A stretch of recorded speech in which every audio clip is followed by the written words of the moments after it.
if anybody can see what's going on.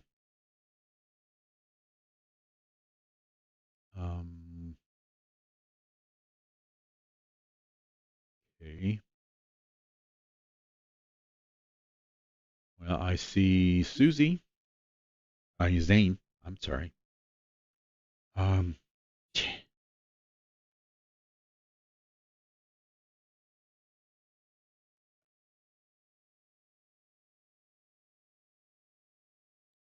but it's still not live. Nope.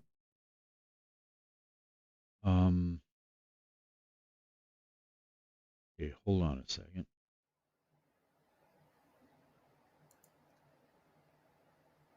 Okay, now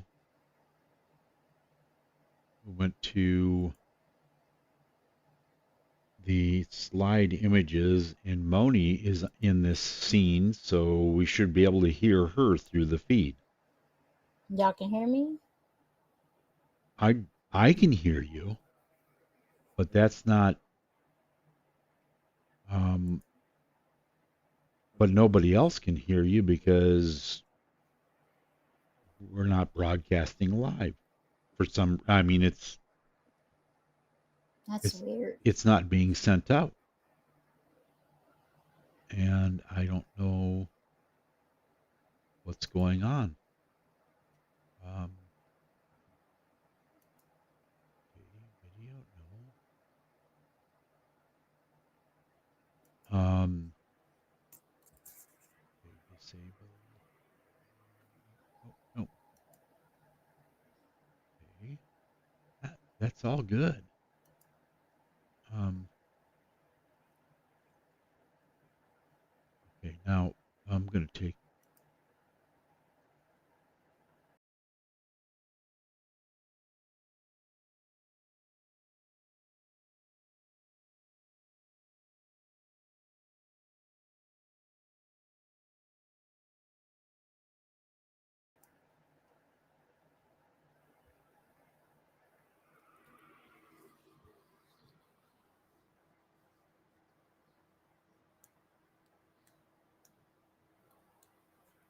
Okay, I should be live with everything right now. I just took down all of the audio properties and reset them. So that's not the issue anymore. It wasn't before, but that I know of. They haven't put a block on us, have they? I I wouldn't know that. No, I don't think so because like even your channel wouldn't even be visible. Yeah, you wouldn't be able to see any of. Mm-mm. True. I'm just I just don't understand what's because I'm streaming from OBS. To YouTube is telling me that it is the stream settings are excellent. Stream is healthy, and we got nothing. According to YouTube, we have been streaming for 11 minutes, Wow. and nothing is going through um, to any audience member. I mean, I've I opened up a session on a little laptop that I have from my personal YouTube channel, and I bring up Trial Junkies United, and it isn't showing that there's a live even to plug into. Um,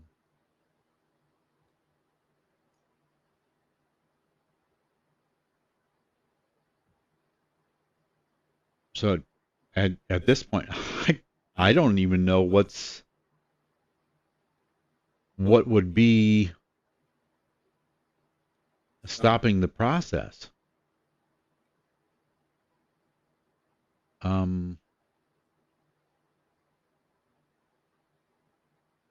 Because I don't have, let's see.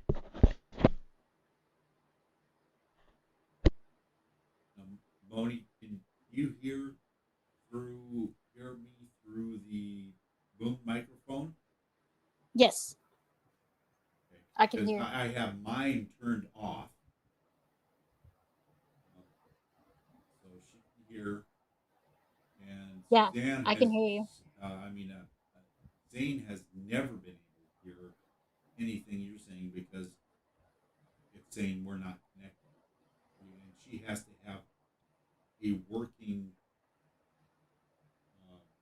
signal in order for her to hear live. There we go.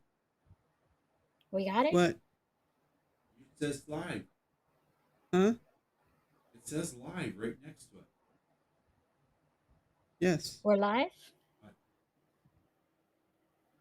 know. So Get shareable link.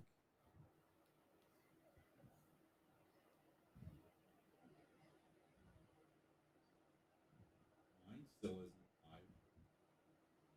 Nope. And you're not live either, right? Uh-uh. Well, you're. How, Hold it. you opened up Why are you in the studio? I just opened it up to see what was going on. And I clicked on a thing that took me here.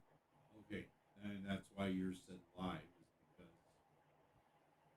you're in the studio, and according to the studio, we are live. But where are you going? Yeah, where is it being sent? And it's not like you can get YouTube on the phone because at this point they don't care. Really? No.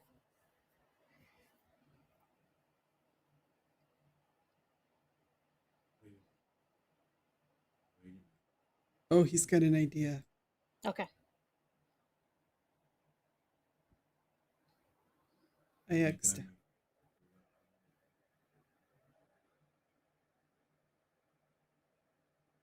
starts it. What?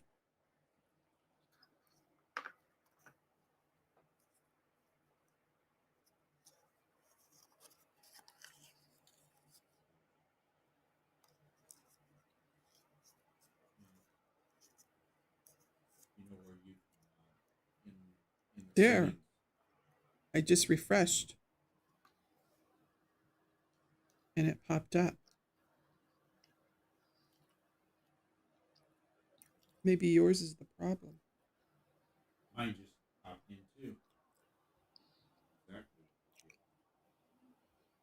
Oh, we're live. Well, that's Yeah, okay, we're kid. live now. Okay. Hello, everybody.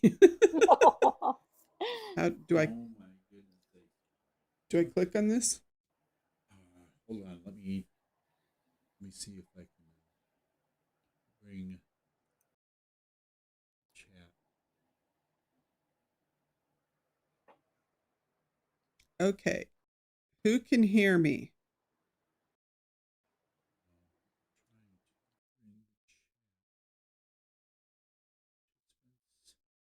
Pop out chat.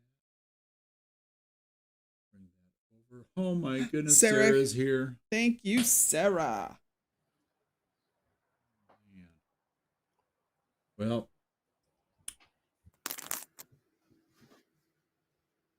that was Kelly's. Doc was not on his game. It's okay. We threw a lot of things at you. Lala's here. Brad says hi to Sarah. What about me? Yeah.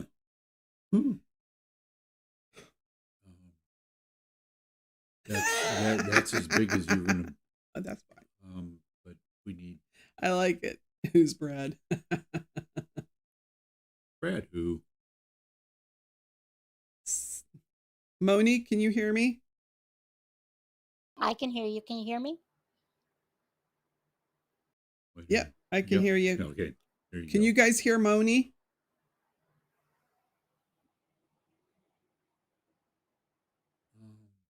Here we go. Yes, okay. But you're gonna have to click on- Oh, guys. I just want to crawl under here.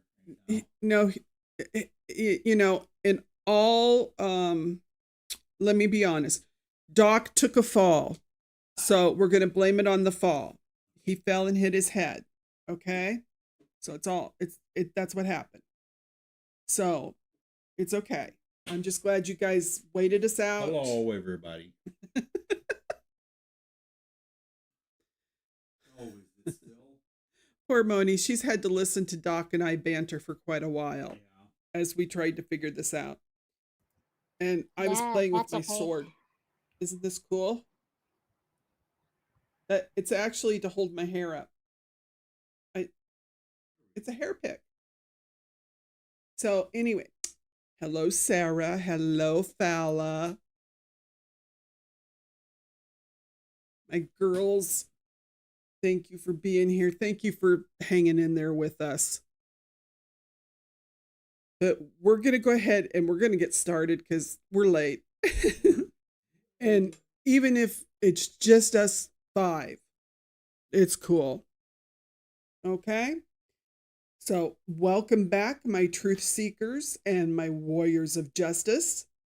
I'm Z, your storyteller, in the wilderness of injustice, through the darkness, mapping the twisted roads where predators hunt and justice fails. As always, my ride or die. Doc is here riding shotgun, and we count on that. Unfortunately, I'm still here. Krista's here, baby. We're so glad you joined us. We got a very late start.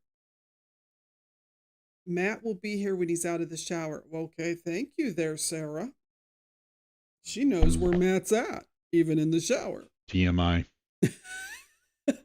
Doc says TMI.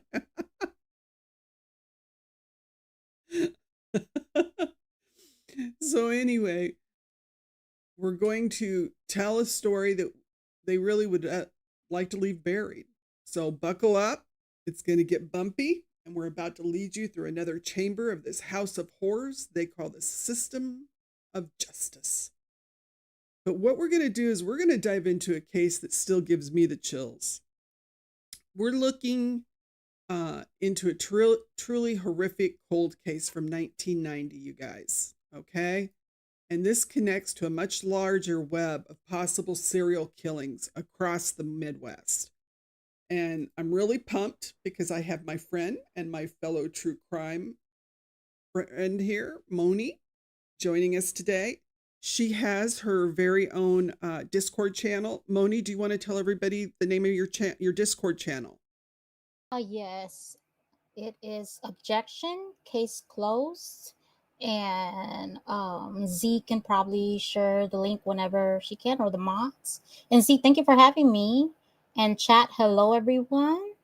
I have been following your podcast for a long time now. We're glad you're with us. Yes, same. And so this is definitely a dream collab for me to be with Z. And this case, oh my goodness, I've been down this rabbit hole for so many years now. So excited to discuss it tonight. Well, we're glad to have you with us. And William just joined us. Thank you, William. We got a late start due to technical difficulties. Serious. And we have Moni with us. And this is actually a case that she sent me. So, you know, listen, as before we even get into this, I do need to give everyone a heads up. This is kind of a rough one, okay? There is a lot of violent content. There was an essay and some truly disturbing details. So if you're not up for it tonight, I do understand. Okay? Yeah, see, I actually did struggle with like how to But present this particular case because it's really gruesome, some of the details. And there is a woman who is still nameless after more than 30 years. And I do feel like we owe it to her to tell her story. yeah, absolutely. And that's why we do it though for the victims. So we're going to dive in, guys. Okay, buckle up. Here we go. So this is July 20th, 1990. Summer day, Madison County, Illinois. Okay. Some folks are out near the rural intersection, Troy and O'Fallon Road, and they discover a woman's body in a bean field about 40 feet north of the road. So not that far, just laying there in broad daylight. And she's already in pretty bad shape because it's summer. She's decomposing. They figure 2 to 3 days in the summer heat. And the authorities get there and immediately they can tell this isn't just the normal homicide, you know, that they've come across. Definitely. And it's absolutely horrific. The level of violence, it was so extreme. And the multiple stab wounds to her neck and her torso. And actually, what made the investigators take notice was that her reproductive organs had been removed, her fallopian tubes, the uterus, the ovaries. It's just horrific. Yeah. It was like she'd had a hysterectomy. And that's what they thought at first, but then they realized it was part of the attack because it wasn't done like a medical doctor would do. It was more, unfortunately, like a ritualistic mutilation. And of course, in that area, it got some people's attention because there are some people that like to, what shall I say? They go down the path of paranormal, but that wasn't it. Definitely. I don't even have the words for this. You're right, Moni. It's really disturbing. And here's another weird detail: she had no defensive wounds, Like at all? None? not a single one. And you'd think if someone had been attacked like that, with that a violent of attack, there would be some. So either she was surprised or something. Or you know what else? She could have been unconscious when it happened. That's another option. Oh, that's true. That's a good thought. Hey Z, Sarah's saying that her volume is all the way up and she's having a hard time hearing me. Hey Matt, glad you joined us, darling. But Moni's right. She could have been unconscious, perhaps. So, is that better, Sarah? Let us know if you can hear us better. She's busy saying hi to Matt first.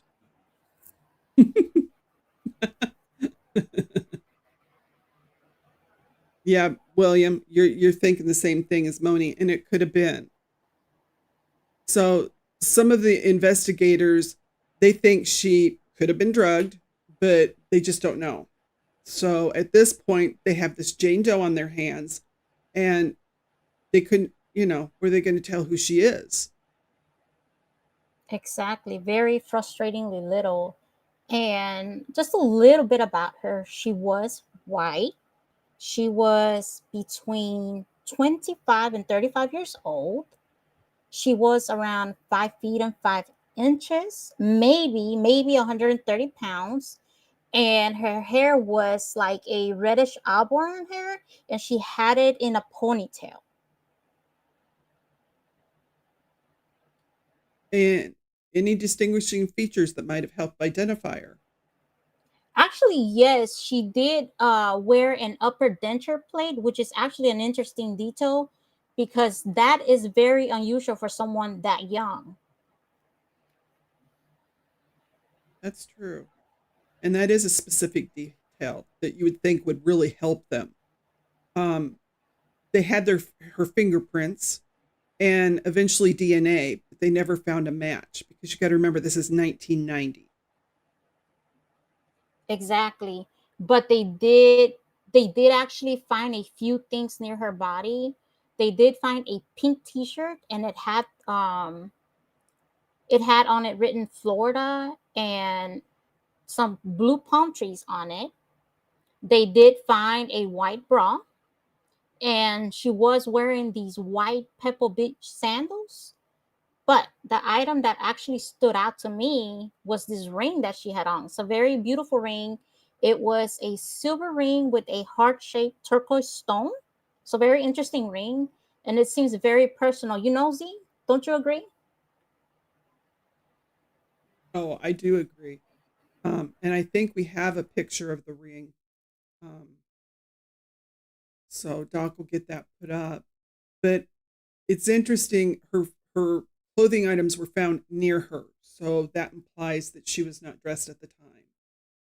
So there's your essay assault. Um, Another interesting lead came from a woman who might have been our Jane Doe, because the authorities did release information, a forensic reconstruction of her face. And back then, you guys, back they weren't good reconstructions. Let's just be honest. But a cab driver from Troy, Illinois, came forward with a story that he haunted this, that this case really haunted him. And he reported that he did pick up a woman who matched her description in late June or early July, just weeks before the body was discovered. Yes, and Z, this woman, actually, she did give her name. She gave the name as Donna. She told the cab driver that she was 31 years old and that she was from Decatur, Illinois. And she also mentioned to him that she had children. She had two children who were staying with her mom, and that she actually had been hitchhiking from Decatur through St. Louis and then to Troy. And this timeline actually, and the location, the physical description, all align with our Jane Doe. But the investigators were never able to confirm if Donna was indeed the Madison County Jane Doe. That's interesting when you think about it too, Moni, because she mentions her name. How many women would tell a cab driver their age? That's kind of odd, isn't it? It is a little Like, hey, odd. dude, I'm 31. Yeah, I that puzzles me. I hope they looked into the cab driver real good. Um, but the fact that she said she had two children, that's a little disturbing. Um, and no missing persons report matching her description was ever filed. So either Donna wasn't her real name. She could have said that to a cab driver because he was a man and she was nervous and just, my name's Donna. Um, it is heartbreaking because 30 years now, she was buried at the St. Jerome Catholic Cemetery in Troy under a stone that simply reads Jane Doe. And fortunately, the authorities did collect fingerprints, dental records, DNA sample, and they're in NamUs on the database right now. Yes, yes, that's right. And the case was officially entered as nameless case. And I'll go ahead and give you the ID. It is UP14906. And this was in March of 2016. But even with all these identifiers, there has been no match in any database. And this case is still a very puzzling case to the investigators. And that's something, Moni, you notice about NamUs when you're in there is like this case happened in 1990 and it didn't get put in until 2016. And I saw a lot of that when I was looking around NamUs. That these are cases that are older and they just don't get put in that quickly. Hey, Doc, Sarah wants to know about your watermelon. Watermelon's fine. It rolled down the driveway into the street, and I had to go pick it up because it didn't break. No, it didn't. My man wanted to make sure that his watermelon was safe. So I hobbled along to go get it. Okay. Now there is a connection here because uh, this case is different.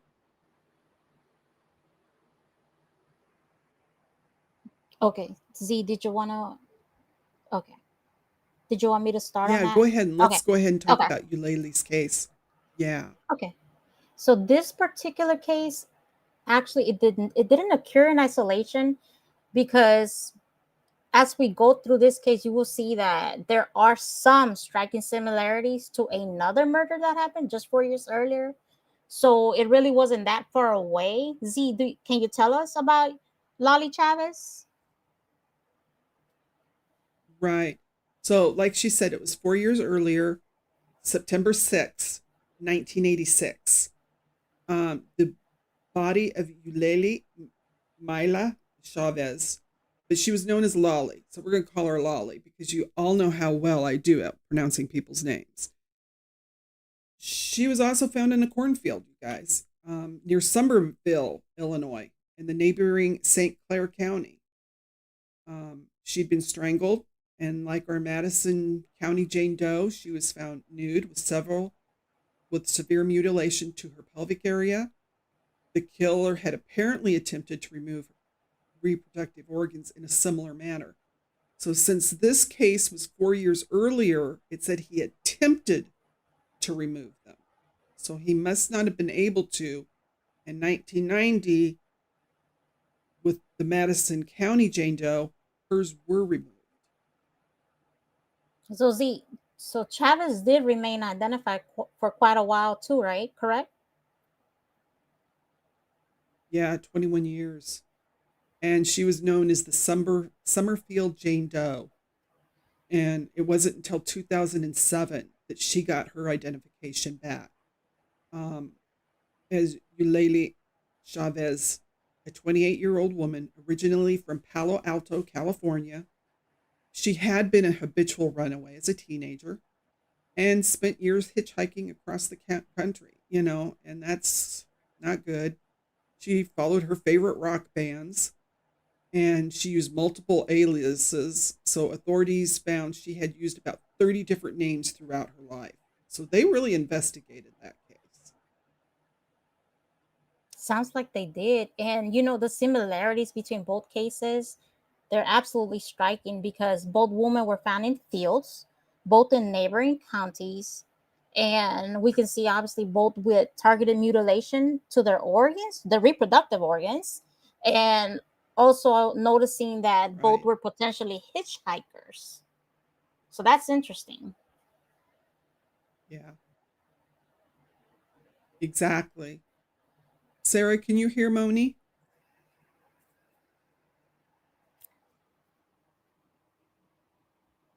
I'll let Doc check on that.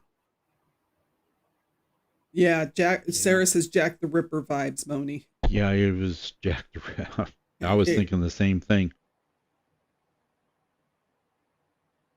yeah, I agree. So the parallels are really too significant to ignore. And I truthfully think these two cases are connected. I don't see how they couldn't be, unless the one in 1990 is someone got the idea from the case in 1986. I mean, that would be the only thing because it was in the next county over. But both crimes shows the evidence of a specific ritualistic type of violence that was directed at women. But both women, no defensive wounds, you guys, none. They're found in the rural agricultural areas, they're found in fields. So the MO is nearly identical. And this is going to bring us to name a certain person that really came up in connection with this. And as always, he gets his name one time with us. His name is Larry DeWayne Hall. And Doc decided to name him Dweeb. So, Dweeb. Larry Dweeb Hall. Yes. So, Dweeb is currently serving a life sentence without parole at the Federal Correctional Complex in Butner, North Carolina, for the 1993 kidnapping of a 15-year-old girl from Georgetown, Illinois, named Jessica Roach. but investigators believe his crimes extend far beyond that single conviction. And see, I was looking at that. Isn't he suspected in like a bunch of dozens of other cases, isn't he? That's what I was looking at earlier. Oh, yeah. Yeah. According to the profile that was compiled by Radford University's Department of Psychology, he's linked to the disappearance or the death of up to 54 women and girls, and even one boy. The ages of these victims range from 10 to 59, though most were teenagers or in their 20s. Wow, that's massive. And actually, you know, there's like several things that make him, at least what I'm thinking, a compelling suspect, because he was known actually to attend the Civil War reenactments and car shows throughout the Midwest. And this was during the exact time frame of the murders. So I'm thinking if he traveled extensively in his van and then he's, you know, allegedly targeting the women who were hitchhiking, then this actually does fit the Madison County Jane Doe and Lolly Chavez. Yeah, you're right. And he has confessed, but in a letter in 2008 to a television reporter, of course. So he said he was responsible for Lolly's murder, claiming he had picked her up while she was hitchhiking. During various interrogations, he confessed to over 35 murders, though he later recounted all of the statements. Okay? Both Chavez and the Madison County Jane Doe were later listed in the Radford University profile of Hall's suspected victims. But the interesting thing here is that even though he's saying, okay, yeah, I did it, then he takes it back, but there is that thing where he was traveling, and of course he had a killer van.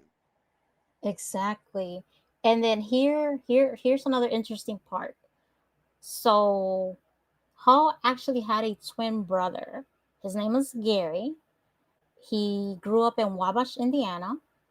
And like this is kind of like creepy. He was like living on the cemetery grounds where their father was working as a caretaker. So this just adds like that creepy factor. But um they did like they found out that he was like helping his father like dig up the graves. And Gary, when they would ask people about him, like his personality, he was described as an extrovert, and Larry was actually an introvert with an IQ of 80. Yeah. And they were identical twins. That was an interesting fact. And they both did travel to the reenactments and the car show circuit.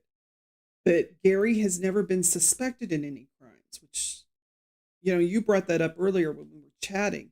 That is kind of odd that he never once brought up his brother as an accomplice if they were traveling together. It makes you wonder how on earth he was committing the crimes and his brother didn't know.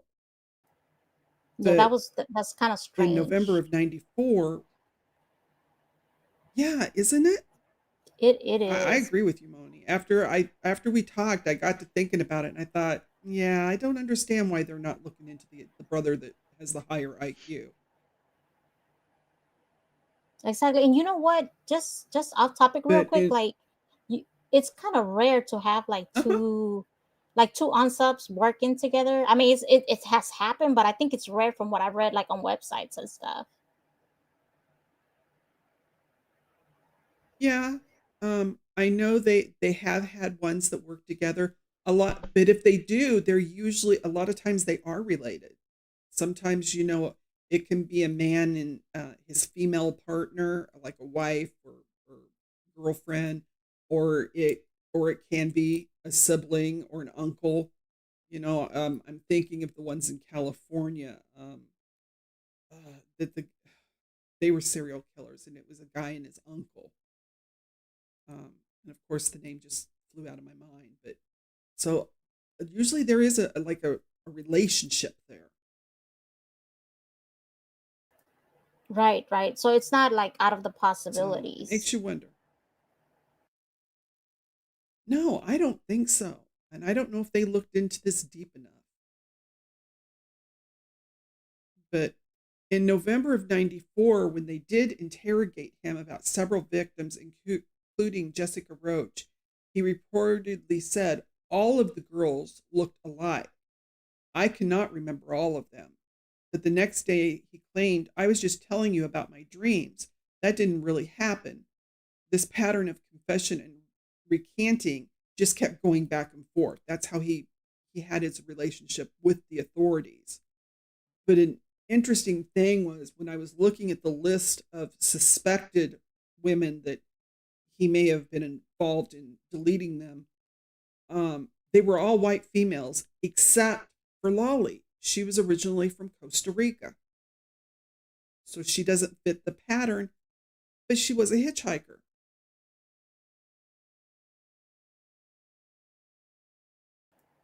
Right. And So, the that the kind of makes me hitchhiking. think that,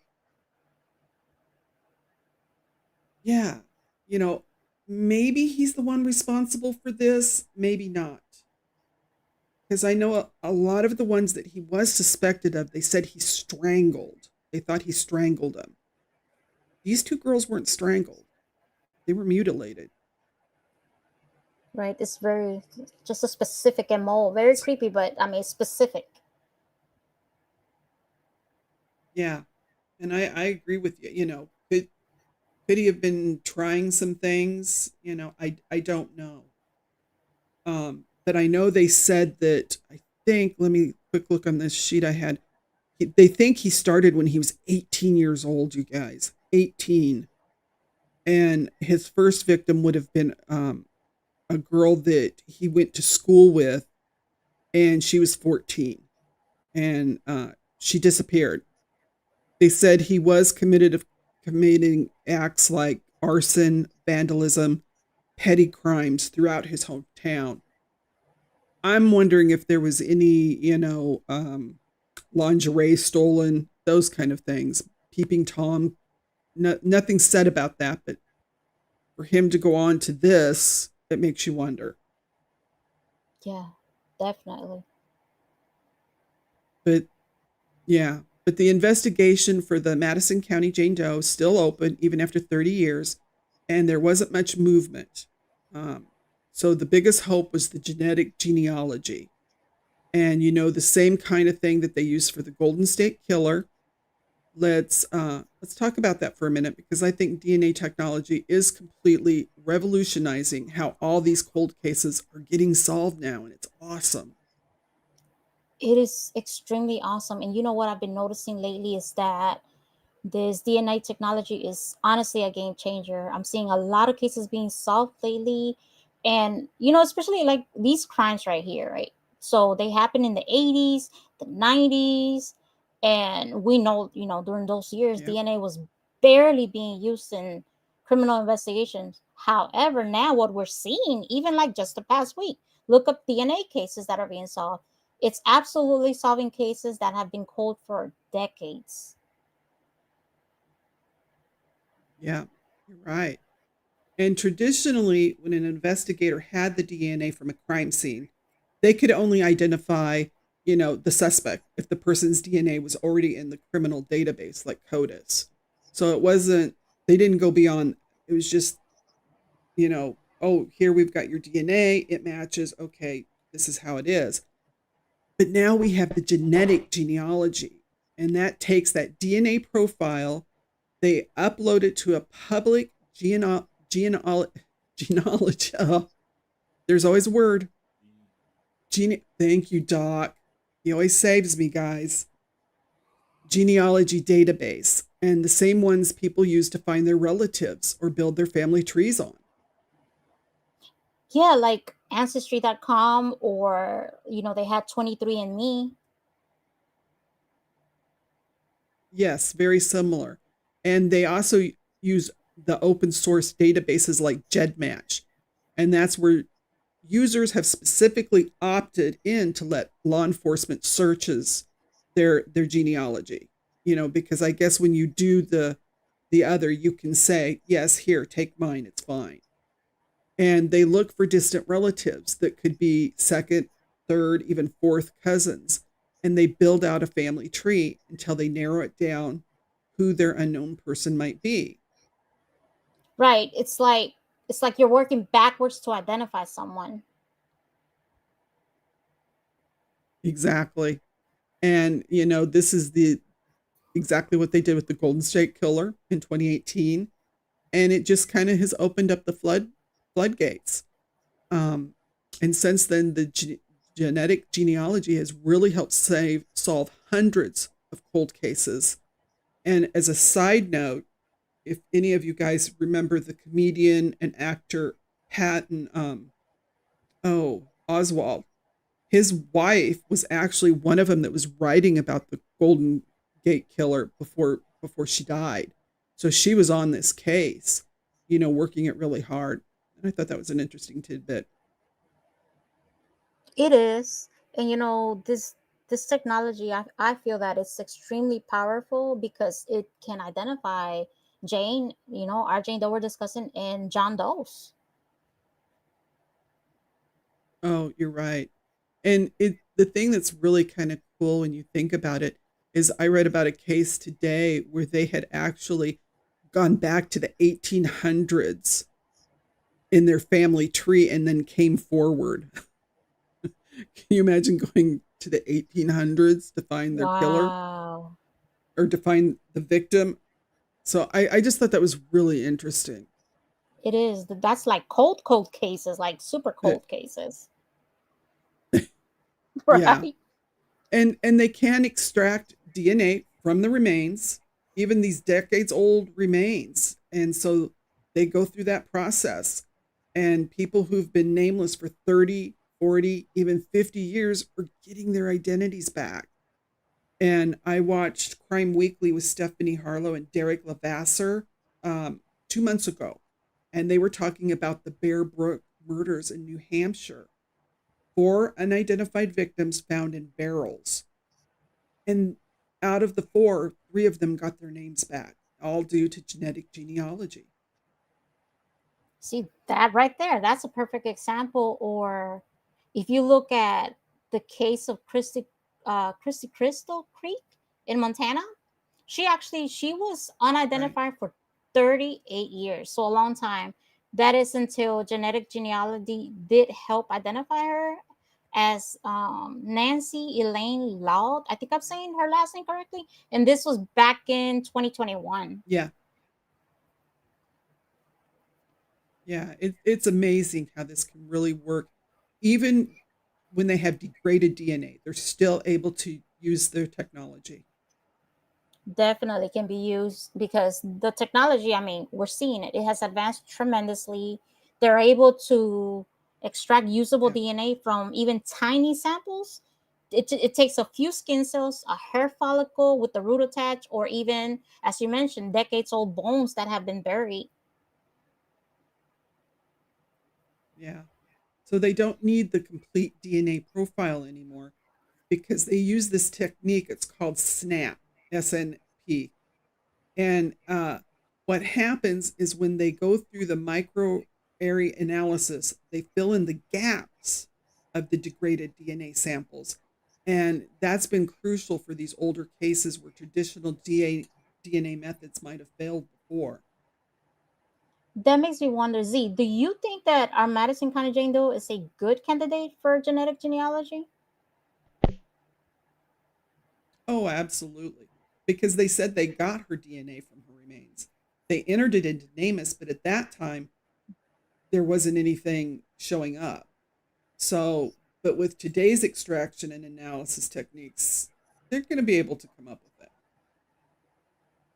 Gotcha. And the combination of the advanced DNA technology, along with all the people that are voluntarily submitting their DNA to the databases, I mean, that means that we could be on the cusp of solving countless cold cases. Exactly. You're right. And, we're living through a revolution in forensic science. The cases that might seem hopeless, they're getting solved. Family members who have waited for years for answers, they're getting closure. They are, but also the other side of it is the perpetrators because they thought they would get away with it, but they're going to face justice. Yep, even when they're old and decrepit, they're going before the judges, that's for sure. They are. And for They someone are. like Dweeb, who's already serving, exactly, and he's already serving a life sentence without parole, but it could connect him, the DNA could connect him to some of these cases so that the family gets closure. And also it clears the books so that, you don't have to have the cold case detectives working on something that they can go ahead and get solved. That's extremely promising. This, to me, honestly, it's already has transformed so many investigations that we're seeing, like right now, currently. Oh yeah, you're right. I mean, Trial TV Live this year, or was it this year or last year that we followed the case of the girl in Iowa that they tracked down the man that, deleted her, and they got him. So it, with Hall, with the dweeb already serving his life without parole, um, in St. Clair County, they noted regarding the Chavez case, even if the DNA evidence links him to these murders, there probably won't be a prosecution. And that makes sense because Illinois doesn't have the death penalty. So why bother, taking it back to court? The family, I know they might feel they're not getting justice, but as long he's not going to get released, okay? It's not like he's going to get out. So, but it gives them answers. And so that would be the main point. Now, if Illinois had the death penalty, yeah, they might have gone ahead if it matches. They might have gone ahead and said, yeah, let's go ahead and try him. But at this point, they don't have the death penalty, and they just want to bring the family peace and closure. And that's actually what makes this specific case so haunting, and that bothers me because we think about her. She has a name. She had a story. I mean, Yeah, she had a life, and possibly even children if waiting for her, if it is Donna from Decatur. And maybe somewhere someone may still remember Donna, but until she's identified, we're not yeah, able to truly say, hey, justice has been served. We're not able to. yeah. And it seems like that. And who knows how many other victims are out there who haven't been connected because, he claimed to have killed over 39 women. Now, a lot of these women have never been found. And like I told you earlier, that makes me wonder if he's got a killing field somewhere where he took their bodies. If anyone ever stumbles upon it, maybe they'll have more answers. Definitely. And now that you bring that up, what actually drives me crazy about these cases is that before they had the DNA databases and information sharing between different jurisdictions, it was really, really hard to track serial predators. But like this guy, Dweeb, he traveled constantly and he could kill, let's say, in Illinois 1 week, right? Then next week, he might travel to Indiana Right? and then travel to Wisconsin after that. But the local cops back then would not have been able to connect the dots. Exactly. You're right about that. Because some of the states that they think he might have had victims is like Pennsylvania, Virginia, Maryland, West Virginia, Kentucky, Tennessee, Illinois, Indiana, Ohio, Michigan, Missouri, Wisconsin, Georgia, and Alabama. It's a lot of states. It is. It is. It could be some very And serious serial yeah, preying on victims. oh, you're right. And these women, a lot of them were transient or hitchhiking. Um, that makes them vulnerable. And they still are. Jane Does so often are coming from these marginalized population. They're either sex workers, um, the truckers call them lot lizards. They call themselves lot lizards if they go with truckers. Runaways, hitchhikers, homeless people. So when these people disappear, a lot of times it never does get reported. Right. So it's like our Madison County Jane Doe that we're discussing. Yes, exactly like her. See, I do have one, and her name is Shailene Marie Farrell. And see, do you Tell want me me to about her. share the info about her? Yeah. Okay. So here's some a little bit of information about Shailene and her case. On August 8th, 1994, she was 17 years old. She had left her family's home on Haverhill Drive, and this was in Pica, Ohio. It was around 10 in the morning. She actually stepped out for what should have been a quick errand. She bought a bottle of Lipton iced tea from the Pick and Save grocery store on Covington Avenue. Shailene was said to be actually be familiar with this store because she actually worked there part time for the previous 2 weeks. So it wasn't long, but she never did return home. Okay. She ended up failing to show up for her scheduled 7 p.m. shift that evening. And then her family reported her missing. And her mom had a silver 1981 Chevrolet Malibu. It was found abandoned at the Pick and Save parking lot on Route 36. So that is what started the investigation. Shailene had no money with her. She had no clothes with her. She didn't have any identification.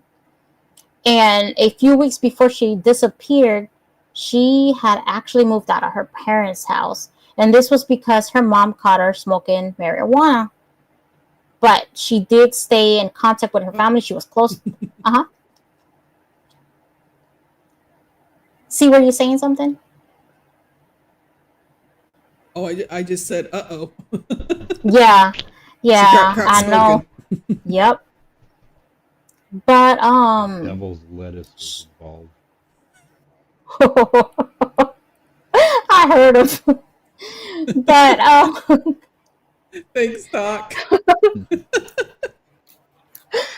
let's see. She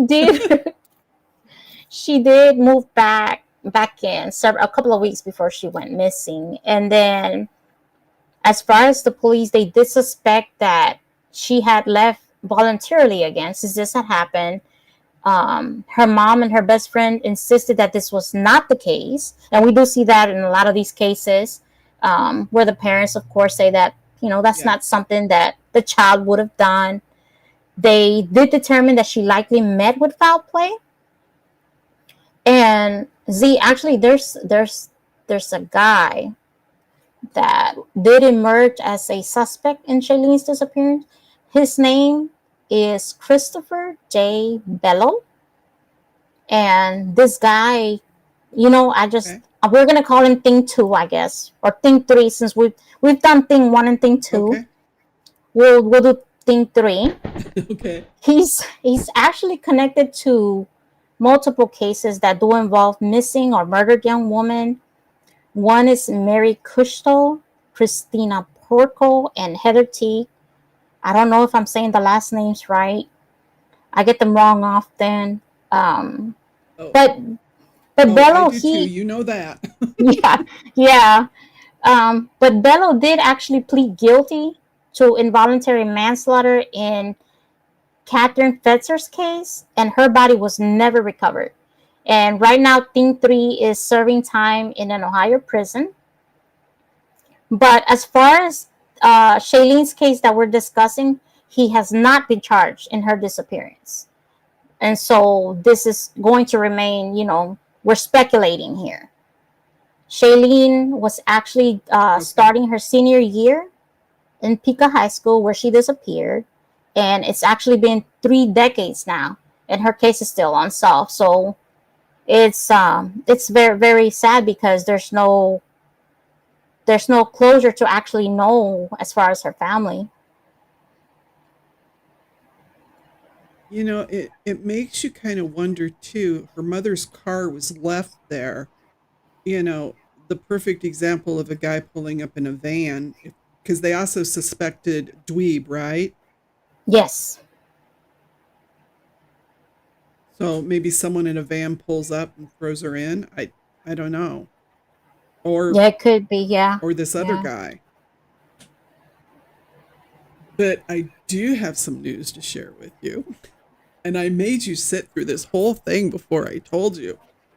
But after you shared this with me about Madison County Jane Doe, this week, I can't remember if it was Thursday or Friday, I finally called the ME's office because I wanted to know, have you guys sent this off for DNA?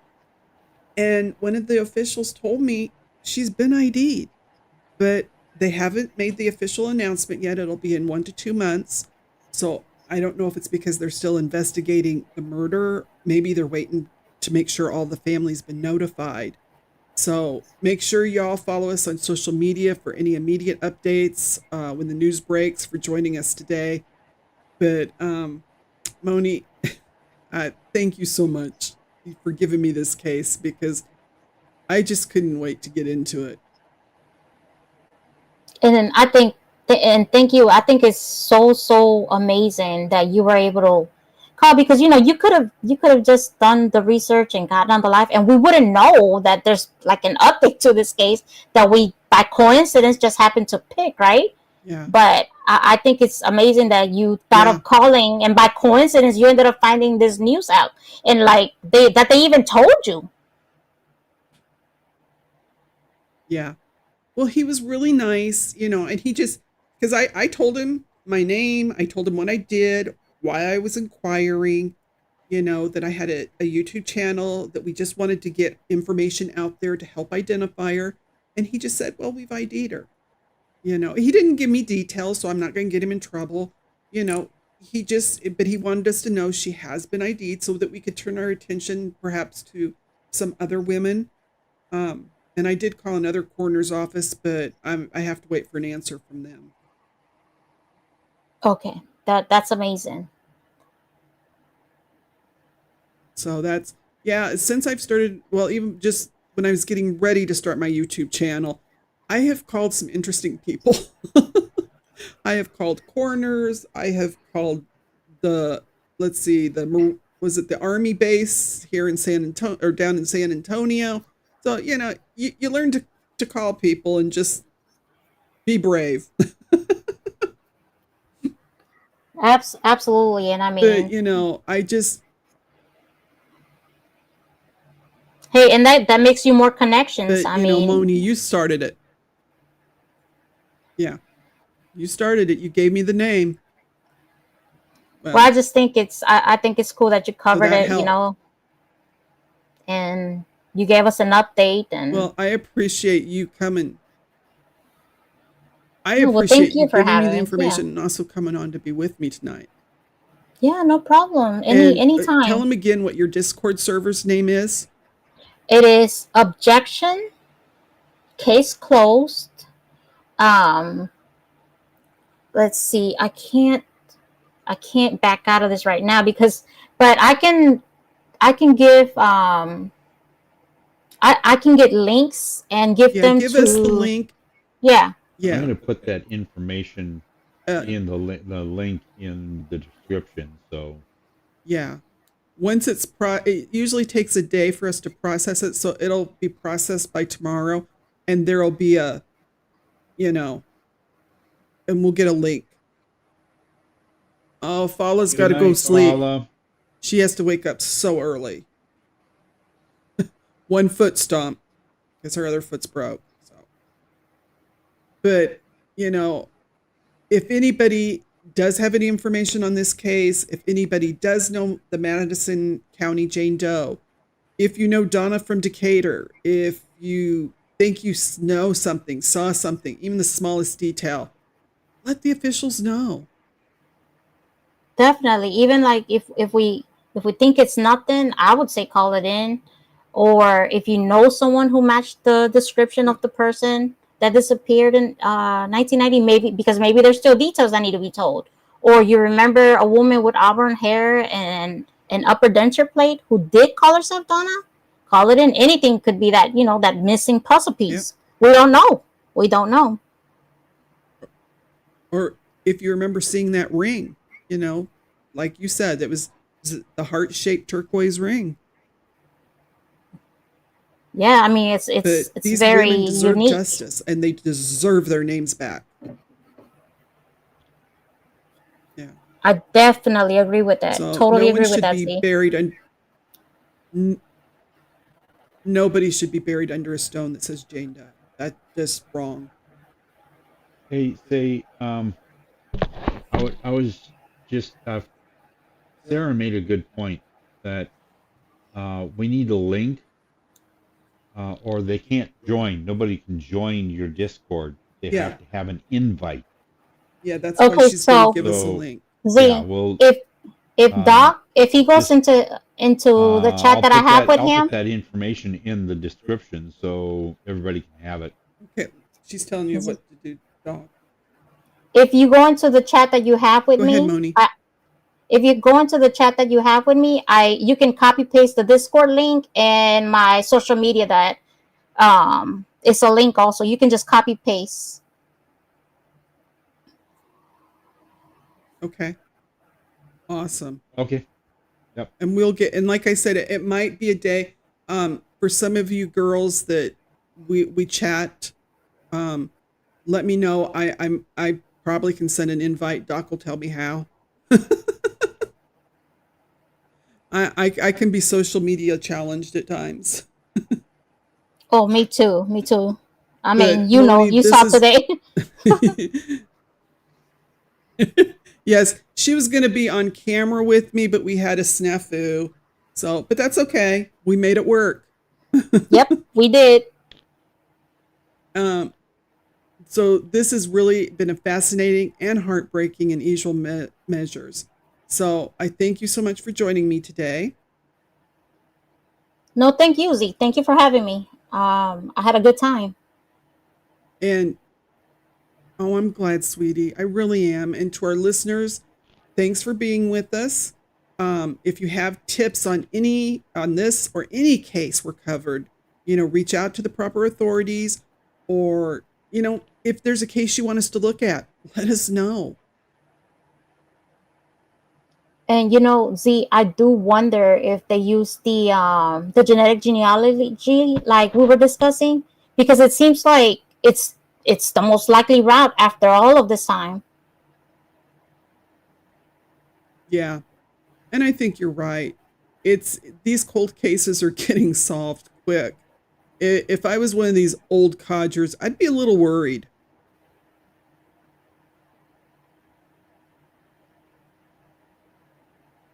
But, Dweeb says there could be up to 54 victims of his.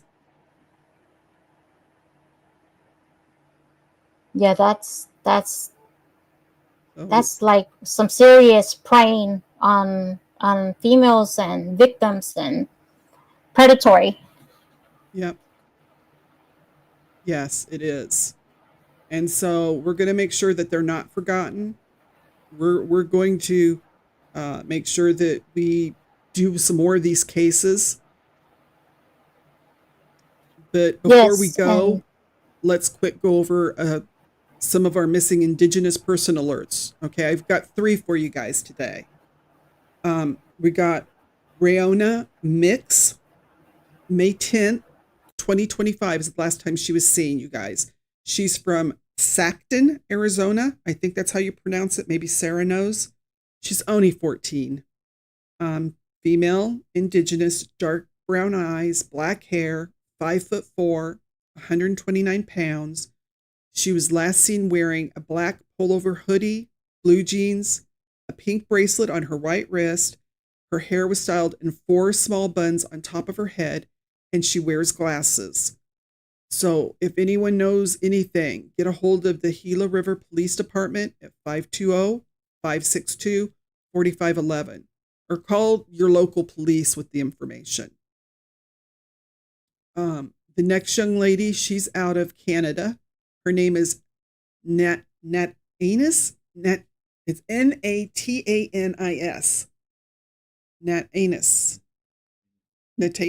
Natanis. Maristay. Okay, thank you, Doc. She was last seen May 5th of this year. She's lost contact with her loved ones. May 9th was when she was reported missing from the La Ronge area of Saskatchewan. She's 24. She's female. She's 5'9", 170 pounds, brown eyes, brown hair, medium length. Last seen wearing a black clothing, white shoes. She has multiple tattoos, including a cross on her forearm, a flower on top of her right hand, letters on her fingers, and possible locations to look is Calgary, Alberta, Leduc, Alberta, and Revelstoke, British Columbia. So if you have any information on her, get a hold of the Royal Mounted Police at 310-RCMP, or the anonymous tips can go to the Crime Stoppers at 1-800-222-TIPS, which is 8477. And then the last one we have is Matthew Marshall Jr. He's been missing since July of 2024. This young man needs to be found. He was in the Hot Springs, South Dakota area. He's 28. He was 5'10". He's 160 pounds. Matthew told his friends he was going to walk from Hot Springs to Rapid City. Witnesses later saw him heading back into town that evening. Friends and family have not seen or heard from him since. There is a reward. The Medicine Wheel Ride and the Rosebud Sioux Tribe are offering up to $5,000 for information resulting in his location. So if you have any information, please contact the Hot Springs Police Department at 605-745-5155. So it's really important that these kids get found, and these young people. We want to make sure. You think Krista thinks it's funny when I say RCMP. Well, you got to remember, honey, we don't have the Royal Mounted Police here. We have Texas Rangers. They're badass. And I'm sure your Royal Mounted Police are too. I am not saying they're not. Oh, good night, William. New tech has a bunch of old dude hopping the time before they get cut. I agree. Oh, thank you for enjoying Moni as much as we did. And you guys all give her some love, please, because we really appreciate it. But Madison County Jane Doe has been identified. So we're going to wait and find out what we can get from that. And hopefully soon we'll know and have an answer to that. So I hope so, because that poor girl, we want a name. But I want to thank Moni, my listeners, for this episode. We're going to be back with another case that demands justice. And in the meantime, you guys, just remember, every killer counts on your silence. Don't be the reason we have to tell another story on this channel. If you know something, you say something, because that wasn't a mannequin. It never is. So until next time, look out for each other, stay informed, and stay compassionate. And I love you all. Have a good time teaching tomorrow, William. Night, Krista, Moni, Sarah, Matt, Fala, even though you're gone, my love. We love you all, and thank you so much. Oh, I did forget. Let me quickly, before.